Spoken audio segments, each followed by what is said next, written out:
El encuentro entre dos mundos. Dicen que hay mundos que no se conquistan con armas, sino con respeto, y que hay batallas que no se ganan destruyendo, sino comprendiendo. Esta no es solo la historia de un planeta lejano. Es un espejo, un reflejo de lo que somos y de lo que podríamos perder. Imagina un mundo donde la tierra respira, donde los árboles no solo crecen, sino recuerdan, donde cada criatura está conectada a algo más grande que ella misma. Un mundo azul. Sus habitantes no dominan la naturaleza, viven con ella, no la poseen, la honran. Para ellos, la vida no es una cadena de poder, sino una red invisible donde todo importa. El animal más pequeño, la hoja que cae, el río que fluye. En ese mundo, los seres azules crecen aprendiendo una sola cosa.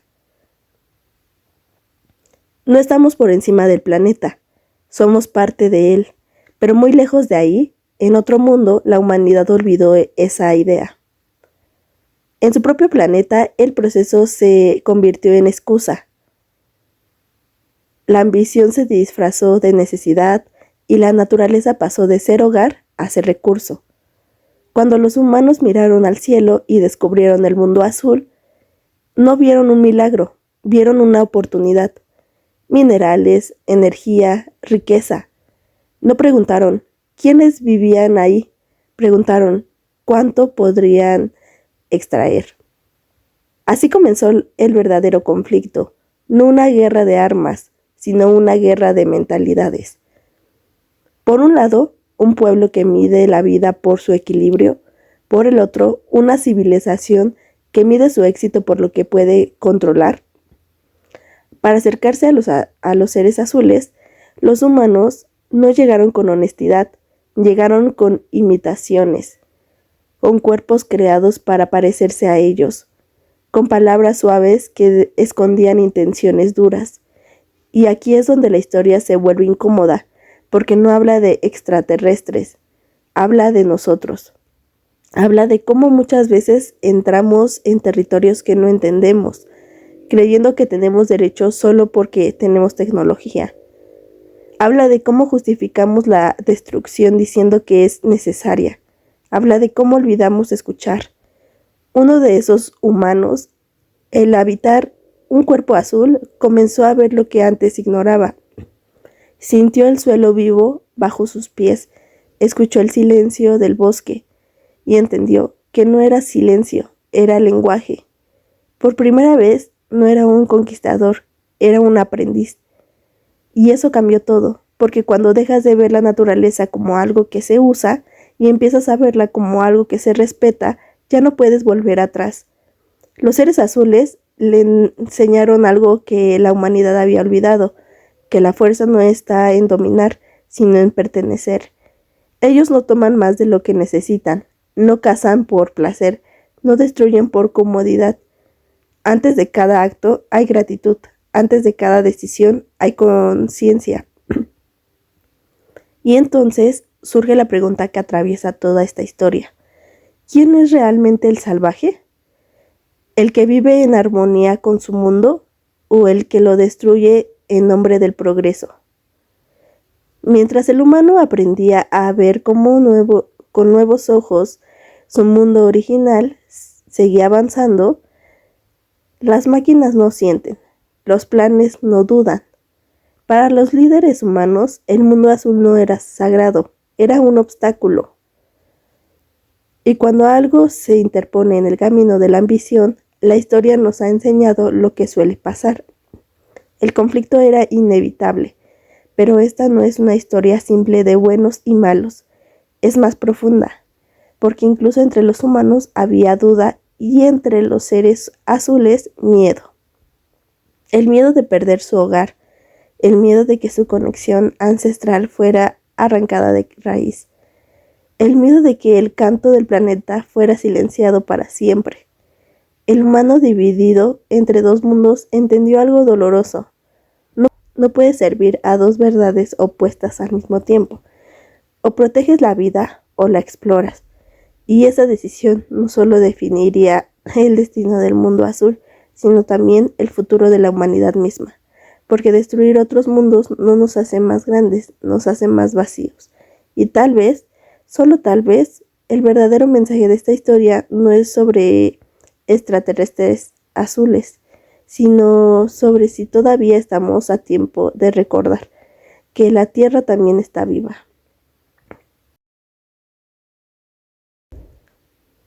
Porque al final no se trata de elegir entre dos mundos, se trata de elegir qué tipo de seres queremos ser.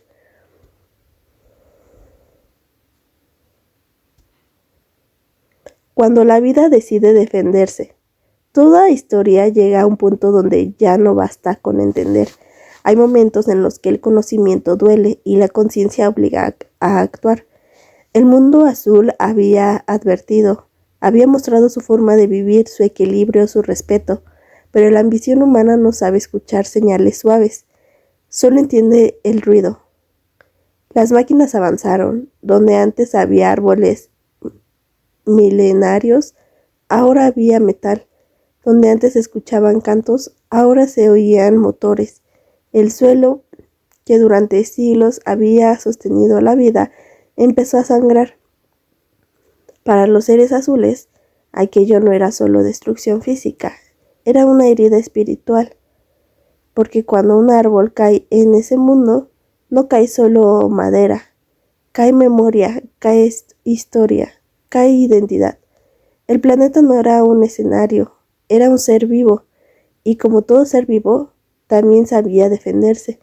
El humano que había aprendido a ver con otros ojos entendió algo crucial. No se trataba de elegir un bando, sino de elegir una verdad.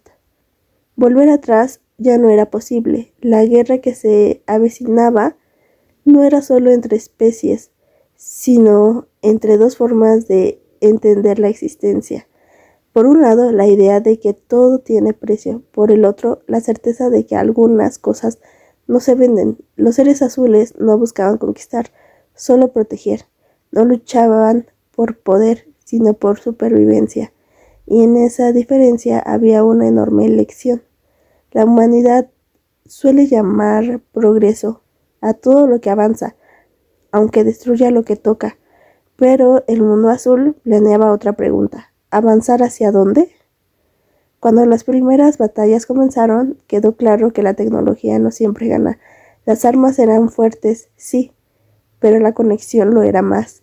El planeta respondía, los animales huían y luego regresaban. Las raíces se entrelazaban como si entendieran el peligro. El cielo parecía observar. No era magia, era equilibrio defendiendo su lugar. Y entonces ocurre algo que incomoda profundamente. La naturaleza deja de ser víctima y se convierte en resistencia. El mundo que ahora caminaba como uno de los azules ya no luchaba por órdenes, luchaba por convicción. Había entendido que pertenecer no significa dominar, sino cuidar. En medio del caos, una verdad se volvió evidente. Cuando atacas un mundo que está vivo, no luchas contra un ejército, luchas contra todo. Cada árbol era refugio, cada montaña memoria, cada criatura un recordatorio de que la vida no existe para ser explotada. Y aquí la historia deja de ser ciencia ficción y se vuelve advertencia, porque lo que vemos en este mundo azul ya lo hemos vivido en el nuestro. Bosques arrasados, ríos contaminados, pueblos desplazados en nombre del desarrollo. La diferencia es que en nuestra historia no siempre escuchamos a tiempo. La batalla final no se ganó con destrucción, sino con unidad. Los seres azules no pelearon solos, el planeta no peleó solo, y algunos humanos eligieron dejar de ser invasores para convertirse en protectores. No todos lo hicieron, y eso también es importante decirlo, porque no todas las personas cambian, no todos están dispuestos a renunciar al poder.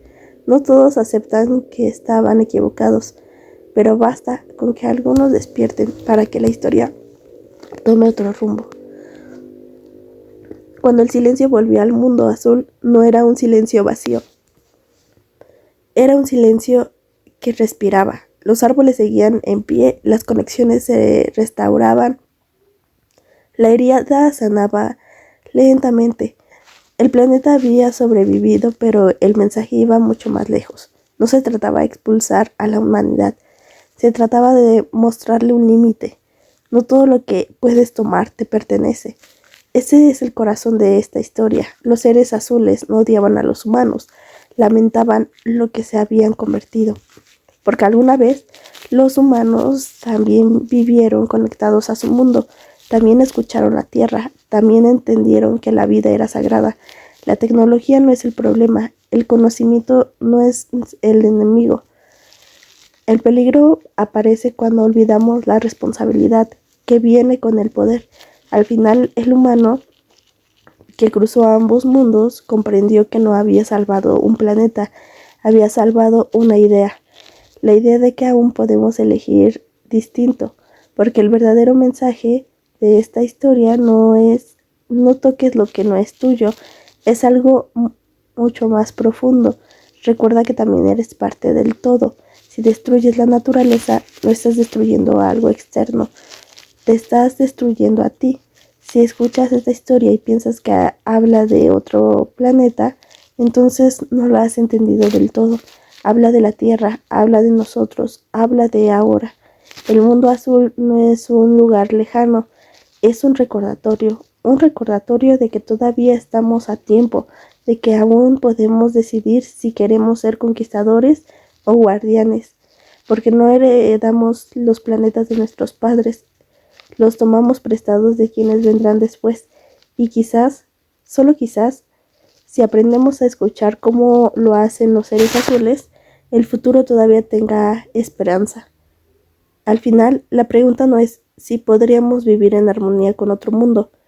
La verdadera pregunta es, ¿podremos volver a vivir en armonía con el nuestro?